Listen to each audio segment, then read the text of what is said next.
Paano nga ba natin malalaman kung sira na o goods pa itong ating starter relay? Yan. Sa video na to ay papakita ko sa inyo kung paano natin malalaman kung goods o sira na tong ating starter relay. Ayan. So, yun guys. At welcome back na naman sa aking channel. For today's video ay ipapakita ko sa inyo kung paano natin malalaman kung sira na o goods pa itong ating starter relay. So, tara. Gawin na natin.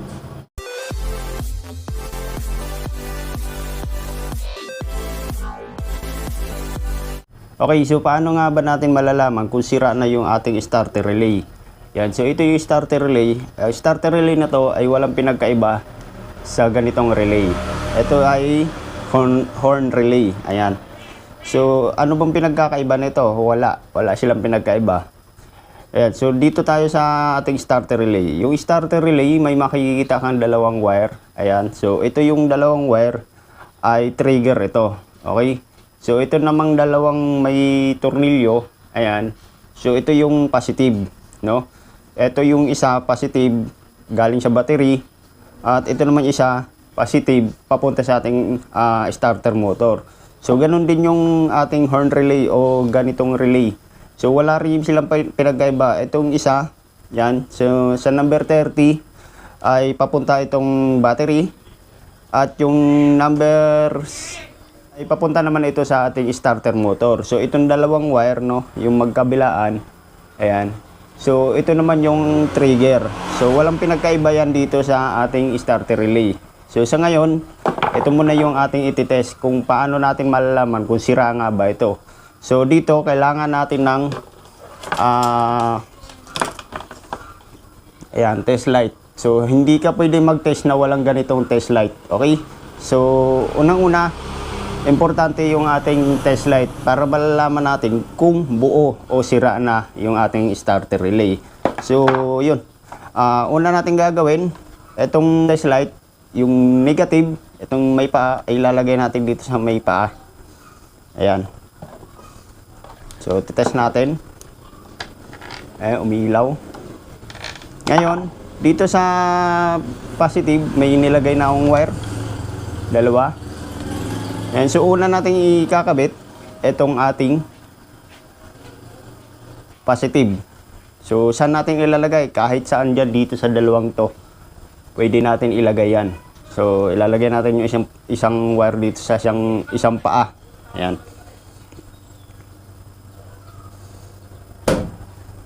Ayan, so ito na yung output papunta sa ating starter motor. So ngayon, etong dalawang wire na to ay trigger lang ito. Okay? So, yung isang wire dito sa positive, ayan, ikakabit natin dito sa isang paa. Kahit saan naman dyan, walang problema. Pwede dito, o kaya naman pwede dito. Dahil trigger lang ito, walang problema kahit magkakabaliktad yung mga yan. Okay, so ikakabit lang natin dito. Ayan. Tapos, yung isang paa, dudugtungan natin ng isang wire papunta naman doon sa negative dahil ito yung magiging trigger. Yan, uulitin ko kahit saan dyan, walang problema. Kahit magkakabaliktad-baliktad yung wire na yan, walang problema. Ayan, so ganyan. Uulitin ko lang ha, itong positive papunta dito sa ating positive ng battery.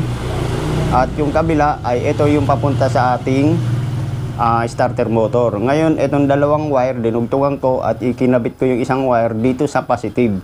At yung isang wire naman, dinugtungan ko, papunta naman dito sa negative. So, dapat, pag tinap natin to, dapat tutunog dito sa loob. Okay? So, dapat may mararamdaman kang tumutulog na parang pumipitik. Ibig sabihin nun, okay yung ating starter relay. Pero hindi ibig sabihin nun na goods na yan hanggat di natin ginagamitan ng test light. Okay, so ganito ang gagawin natin para malaman natin na may pumipitik dyan. Itatap natin yung isang wire na to dito sa negative. Ayan.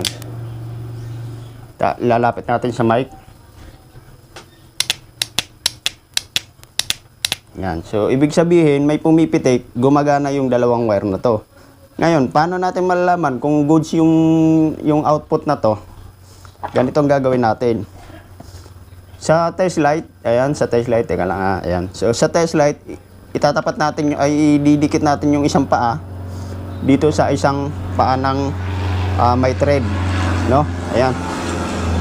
Para malalaman natin kung goods yan, dapat iilaw tong ating test light. So, tatry natin ha. Dapat iilaw yung isang paa, nakakabit dito. Ayan. So, dapat pag dinikit ko, iilaw tong test light. Ayan. Nakita nyo? Ayan. So, ibig sabihin yan, goods yung ating starter relay. Walang problema. Ayan. Okay, so bakit nga ba ayaw mag-post start yung ating motor kapag ginamit natin yung post start? Ay gumana tong starter relay. So dalawa lang yung ibig sabihin niyan. Maaring sira yung ating starter motor or doon sa mismong wire ng ating push start, no?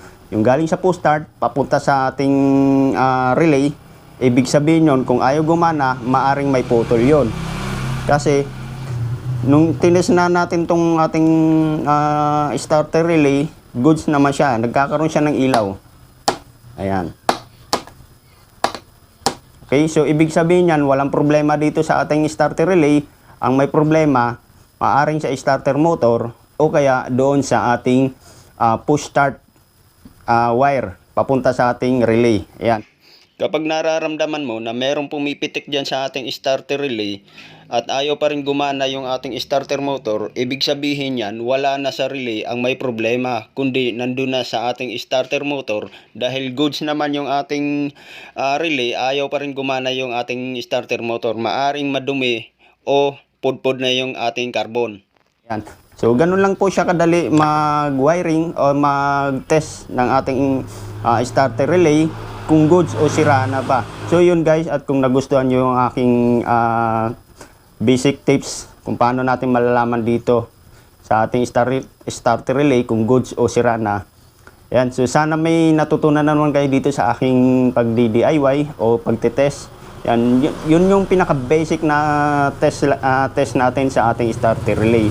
So ngayon, okay yung ating starter relay, doon naman ako mag-test sa wire mula sa push start papunta dito sa ating starter relay.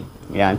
So, yun, abangan nyo yung aking susunod na vlog dahil ipapakita ko sa inyo kung paano mag-wiring, no, na hindi na ipapadaan sa harness ng ating motor yung wire na galing sa push start papunta naman dito sa ating starter relay. So, yun. Sana may natutunan naman kayo dito sa aking tutorial. At kung bago ka lang dito sa aking channel, huwag mong kalimutang mag-subscribe at pindutin mo na rin yung notification bell para updated ka sa ating mga susunod na DIY. At kung naligaw ka lang naman dito sa aking channel at naghahanap ka ng mga ganitong DIY, mag-subscribe ka na. Pindutin mo na rin yung notification bell sa yan sa gilid. Okay?